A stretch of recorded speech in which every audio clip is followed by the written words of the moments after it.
ഭയമില്ല, പക്ഷപാതമില്ല, വിട്ടുവീഴ്ച ഒട്ടുമില്ല. ഇത് റിയാലിറ്റി ബൈ ശാരിക.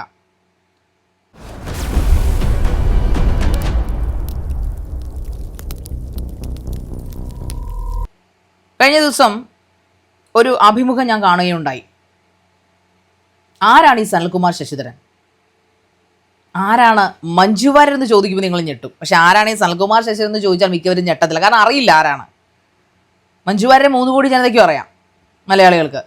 സനൽകുമാർ ശശിധരൻ ഒരുപക്ഷെ 5 ലക്ഷം പേർക്ക് അറിയത്തുള്ളായിരിക്കാം. ബിക്കോസ് ഓഫ് ദ കോൺട്രവേഴ്സീസ് അദ്ദേഹം മേക്ക് ചെയ്താലേ അദ്ദേഹം ഉണ്ടാക്കിയ കോൺട്രവേഴ്സിയുടെ ഭാഗമായിട്ട്.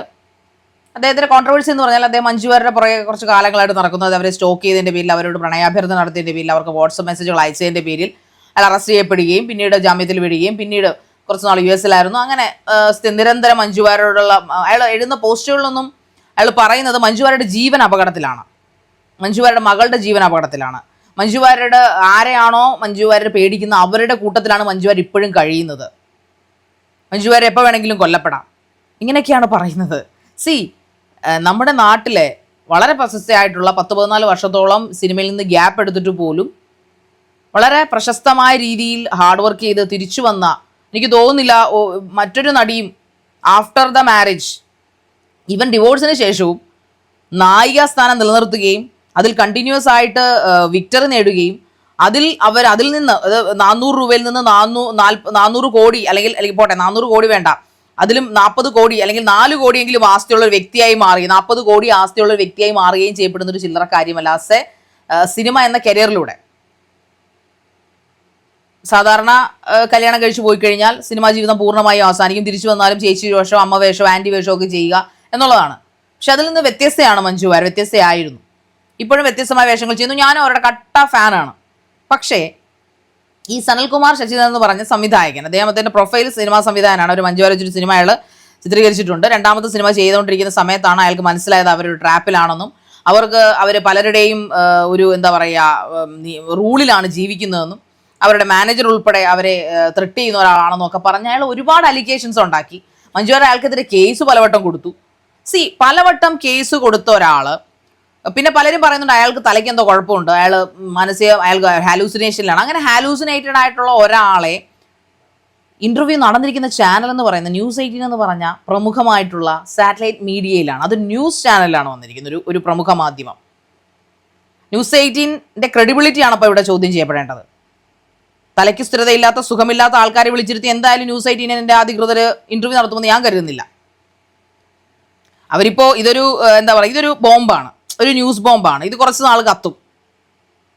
കാരണം സനൽകുമാർ ശശിധരൻ ഈ പെയ്ഡ് News 18 നിന്ന് കാശ് മേടിച്ചിട്ട് ചെയ്തതാണോ, അല്ലെങ്കിൽ News 18 പെയ്ഡ് ഇന്റർവ്യൂസ് ഉണ്ടല്ലോ, തൻ്റെ വാർത്തകൾ ഫേസ്ബുക്കിലൂടെയും അല്ലെങ്കിൽ താൻ പറയുന്ന കാര്യങ്ങൾ ഫേസ്ബുക്കിലൂടെയും മറ്റേലൂടെയും ഇട്ടിട്ട് ആരും ശ്രദ്ധിക്കുന്നില്ല, അതുകൊണ്ട് ഞാൻ ഈ കാശ് കൊടുത്തൊരു ഇന്റർവ്യൂ എടുത്തേക്കാം, അങ്ങനെ ചെയ്തതാണെന്ന് അത് പറയേണ്ട ഉത്തരവാദിത്തം News 18 ഉണ്ട്.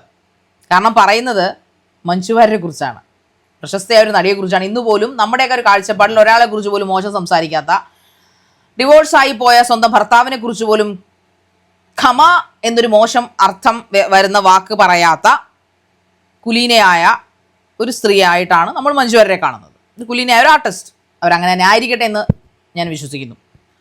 പക്ഷേ അവിടെ ഈ അഭിമുഖം ഞാൻ 50 മിനിറ്റ് ഫുള്ളോടെ ഇരുന്ന് കണ്ടതാണ്.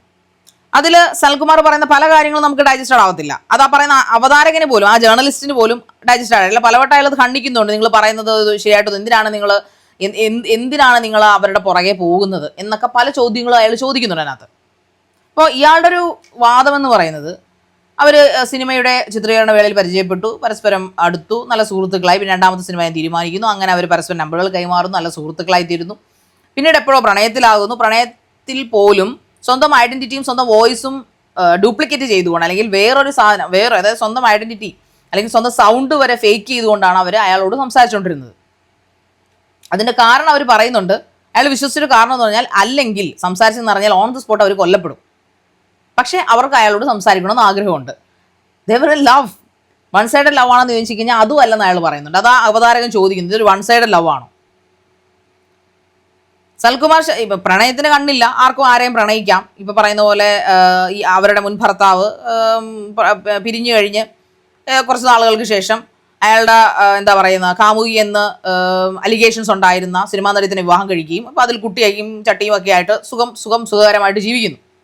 പിന്നെ അദ്ദേഹം ഒരു എന്താ പറയുക സിനിമാ നടിയുമായിട്ട് ആക്രമണമായിട്ടുള്ള കേസിൽ ബന്ധപ്പെട്ട് ജയിലിൽ പോവുകയും അതിനുശേഷം അദ്ദേഹം പുട്ടുപോലെ ഇറങ്ങുകയും അതിനുശേഷം അദ്ദേഹം എന്താ പറയുക അതിൻ്റെ മെമ്മറി കാർഡുമായി ബന്ധപ്പെട്ട് ഒരുപാട് അലിഗേഷൻസ് കേൾക്കുകയും ഒടുവിൽ കുറ്റവിമുക്തനാക്കപ്പെടുകയും ചെയ്തു.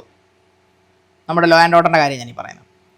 അപ്പോൾ ഇതുവരെ അതിനെതിരെ ആ പാവപ്പെട്ട അതിജീവത കേസ് നടത്തുന്നുണ്ട്. കഴിഞ്ഞ 7 വർഷമായിട്ട് 7 മാസമല്ല കേട്ടോ, 7 വർഷമായിട്ട് കേസ് നടത്തുന്നുണ്ട്. അതെന്താവും നമുക്കറിയില്ല. അപ്പോൾ ഇതെല്ലാം കൂടെ ചുറ്റിപ്പിണഞ്ഞ് കിടക്കുകയാണെന്നാണ് സൽകുമാർ ശശിധരൻ്റെ വാദം. ഈ സൽകുമാർ ശശിധരൻ പറയുന്ന കുറേ കാര്യങ്ങൾ നമുക്ക് അബ്സർവ് ആയിട്ട് തോന്നുമെങ്കിൽ അയാൾ പറയുന്ന കുറച്ച് കാര്യങ്ങൾ നമുക്ക് എന്നെ അവിടെ ശ്രദ്ധ ആകർഷിച്ചിരുത്തി. ഒന്ന്, അയാൾ പറഞ്ഞ ഹേമ കമ്മിറ്റി റിപ്പോർട്ടിന് മുൻകൈ എടുത്തത് മഞ്ജു വാര്യരാണെന്നും WCCക്ക് ഫോർമേഷന് മുൻകൈ എടുത്തത് മഞ്ജു വാര്യരായിരുന്നുവെന്നും, എന്നാൽ ഈ പറയപ്പെട്ട നടിയുടെ പിന്നെ കേസുമായി ബന്ധപ്പെട്ട നടൻ ജയിലിൽ നിന്ന് ഇറങ്ങിയതിന് ശേഷം മഞ്ജു വാര്യർ ഈ ഒരു സൈറ്റിൽ നിന്നുകൊണ്ട് ഈ ഒരു പിക്ചറിൽ നിന്ന് തനിയെ അങ്ങ് മാറുകയായിരുന്നു പേടിച്ചിട്ട്. ഞാനൊന്ന് സ്വന്തമായിട്ടൊന്ന് അടിച്ചു നോക്കട്ടെ. കാരണം നമ്മൾ ജീവിക്കുന്നത് മറ്റേ മുംബൈ അധോലോകത്തൊന്നും അല്ലല്ലോ. ഞാൻ പണ്ടൊക്കെ കേട്ടു ഈ ബോളിവുഡ് എന്ന് പറഞ്ഞാൽ അധോലോകമായിട്ടുള്ള ബന്ധമുള്ള ഇൻഡസ്ട്രി ആണെന്നും അവിടെ അവർക്ക് ഇഷ്ടമുള്ള ആൾക്കാരെ വാഴാൻ സമ്മതിക്കത്തുള്ളൂ എന്നൊക്കെയുള്ള കഥകൾ നമ്മൾ കേട്ടിട്ടുണ്ട്. കഥകളെക്കാളും ഭയാനകമായിരിക്കും യാഥാർത്ഥ്യം. നമ്മൾ ബോംബെക്കാരല്ലാത്തതുകൊണ്ട് നോർത്ത് ഇന്ത്യൻസ് അല്ലാത്തതുകൊണ്ട് നമ്മൾ അത് ഇറക്കി പോയില്ല. പക്ഷെ അങ്ങനത്തെ ഒരു മാഫിയാണോ മലയാളം ഫിലിം ഇൻഡസ്ട്രിയിലുണ്ടോ എന്ന് ചോദിച്ചാൽ ഒരു പവർ ടീം ഉണ്ടെന്ന് പറയേണ്ടി വരും. കാരണം ഹേമ കമ്മിറ്റി റിപ്പോർട്ടിനെ കുറിച്ച് കുറേയധികം വാർത്തകളും പഠനമൊക്കെ നടത്തിയ ഒരാളാണ് ഞാൻ. എന്തുകൊണ്ട് ഇപ്പോഴും 40 പേജുള്ള ആ ഒരു സാധനം പൂർത്തി വെച്ചിരിക്കുന്നു? 300 പേജുള്ള ഹേമ കമ്മിറ്റി റിപ്പോർട്ടിൽ ഇപ്പോഴും എന്തുകൊണ്ട് പ്രമുഖരുടെ പേരുകൾ പുറത്തുവിടുന്നില്ല? ഇത് പുറത്തുവിടാൻ കാരണം Salkumar Sasidharan cut and clear ആയിട്ട് പറയുന്നത് പല സ്ത്രീകളും മൊഴികൾ കൊടുത്തിട്ടുണ്ട്. പക്ഷെ ഇത് പുറത്തു പോയാൽ ആ സ്ത്രീകൾ കൊല്ലപ്പെടും. അതായത് നടികളായിട്ടുള്ള സ്ത്രീകൾ കൊല്ലപ്പെടും. അതുകൊണ്ടാണ് ഇത് പുറത്തുവിടാത്തത്. അതുകൊണ്ടാണ് ആ പേരുകൾ പൂഴ്ത്തിയത് എന്ന് പറയുന്നു. സൽകുമാർ ശശിധരൻ പറഞ്ഞ ആ ഒരു പോയിന്റ് അത് ലാ പോയിന്റാണ്. അതായത് ഈ പറയപ്പെടുന്ന ഹേമ കമ്മിറ്റി റിപ്പോർട്ടിനെ കുറിച്ച് അത്യാവശ്യം സൽകുമാർ ശശിധരൻ പഠിച്ചു വെച്ചിട്ടുണ്ട്. എന്തായാലും അയാൾക്ക് വട്ടില്ല എന്ന് എനിക്ക് അതോടെ ബോധ്യപ്പെട്ടു. അയാൾ പറയുന്ന പല കാര്യങ്ങളും നമുക്ക് ഡൈജസ്റ്റ് ആകാതെ വരുന്നുണ്ട്. ഇപ്പൊ ഇതിനൊക്കെ ഒരു ക്ലാരിഫിക്കേഷൻ തരുന്നത് ഒരേ ഒരു വ്യക്തി മഞ്ജു വാര്യരാണ്. പക്ഷെ മഞ്ജു വാര്യർക്ക് ക്ലാരിഫിക്കേഷൻ തരാൻ പറ്റത്തില്ല. മഞ്ജു വാര്യരെ കൊന്നുകളയും എന്നാണ് സൽകുമാർ ശശിധരൻ പറയുന്നത്. അപ്പോൾ എനിക്ക് ചോദിക്കാനുള്ളത് നമ്മുടെ പോലീസ് മേധാവികൾ അദ്ദേഹം പറഞ്ഞ പല കാര്യങ്ങളും കണ്ടിന്യൂസ് ആയിട്ടൊരു ആരോപണങ്ങൾ ഉന്നയിക്കുമ്പോൾ എന്തുകൊണ്ട് അതിനൊരു അന്വേഷണം നടത്തുന്നില്ല? അപ്പോൾ അവിടെ അവതാരകൻ ചോദിച്ച ഒരു പ്രസക്തമായ ചോദ്യമുണ്ട്. എടാ, മഞ്ജു വാര്യർക്ക് ഇതിനൊന്നും താല്പര്യമില്ലെങ്കിൽ പിന്നെ തനിക്ക് എന്താണ് പ്രശ്നം? അപ്പോൾ അയാൾ പറഞ്ഞൊരു മറുപടി, മഞ്ജു വാര്യർ എങ്ങാനും കൊല്ലപ്പെട്ടാൽ എൻ്റെ ജീവിതകാലം മുഴുവൻ അയാൾക്ക് മനസ്സമാനത്തോടെ ജീവിക്കാൻ പറ്റില്ല, ഞാനൊന്നും ചെയ്തില്ല എന്നതിൻ്റെ പേരിൽ എന്നാണ് അയാൾ പറയുന്നത്. അതിനകത്ത് താഴെ വന്ന കുറച്ച് കമൻറ്റിൽ ഒരാൾ ചോദിച്ച പ്രശസ്തമായിട്ടൊരു കമൻറ്റ് അടിച്ചിട്ടുണ്ട്. ഇയാൾ പറയുന്നതെല്ലാം ക്ലിയർ ആണെന്നാണ് തോന്നുന്നത്. പക്ഷെ ഇതിപ്പം ആരാണ് പൊട്ടൻ? കാണുന്ന ജനങ്ങളോ, പറയുന്ന സൽകുമാർ ശശിധരനോ, അതോ അവതാരകനോ ചാനലോ? ആരാണ് പൊട്ടൻ? ആരെയാണ് പൊട്ടരാക്കിക്കൊണ്ടിരിക്കുന്നത്? ഇതൊന്നും പ്രസക്തമല്ലാത്ത കാര്യമാണെങ്കിൽ ന്യൂസ് 18 അവരുടെ റീച്ചിന് വേണ്ടിയിട്ട് എന്തിനാണ് ഇങ്ങനെയുള്ള സാധനങ്ങൾ പുറത്തെറിയുന്നത്? മഞ്ജു വാര്യർ, നിങ്ങൾക്ക് ഇതിന് മറുപടി പറയാൻ പറ്റുമോ? എനിക്ക് പ്രതീക്ഷയില്ല. നിങ്ങൾ അങ്ങനെ മറുപടി പറയുന്ന ഒരാളാണെന്ന് ഞാൻ കരുതുന്നില്ല. U can't. ബിക്കോസ് നിങ്ങളൊരു ഭീരുവാണ്. നിങ്ങൾക്കൊരു അഭിമുഖം കൊടുക്കാം. നിങ്ങൾ എത്ര കാലം വിവാദങ്ങളിൽ പെടാതെ ജീവിക്കും എന്നെനിക്കറിയില്ല. നിങ്ങളെ വിവാദങ്ങളിലേക്ക് കൊണ്ടുവരാൻ പലരും ശ്രമിച്ചിട്ടുണ്ട്. പക്ഷേ മഞ്ജു വാര്യർ ഒറ്റ സ്റ്റേറ്റ്മെൻറ്റ് മതി. സൽകുമാർ ശശിധരൻ പറയുന്നത് മുഴുവൻ കള്ളമാണ്. എന്നെ പല കാലങ്ങളായിട്ട് മാനസികമായി പീഡിപ്പിക്കുന്ന ഒരു വ്യക്തിയാണ് സൽകുമാർ ശശിധരൻ എന്ന് മഞ്ജു വാര്യർ ഒരു മീഡിയയിൽ വന്ന് പറഞ്ഞാൽ പിന്നെ ഇയാൾക്ക് ഇനി ഒരു പ്രസക്തിയും ഇല്ലാതാവുമെന്നാണ് എനിക്ക് തോന്നിയിരിക്കുന്നത്. എനിവേ, എന്ത് തന്നെയായാലും ഇങ്ങനെയൊക്കെ വന്നൊരു സാറ്റലൈറ്റ് മാധ്യമങ്ങളിൽ നിന്ന് പറയുമ്പോൾ ഇതിൽ ബാധിക്കപ്പെട്ട ആൾ, അതായത് മഞ്ജു വാര്യർ എന്ന് പറഞ്ഞ വ്യക്തിക്ക് എന്തായാലും മനസ്സൊക്കെ ഉണ്ടല്ലോ. അവർക്ക് എന്ത് തോന്നും? എന്തായിരിക്കും അവർക്ക് തോന്നുന്നുണ്ടാവുക?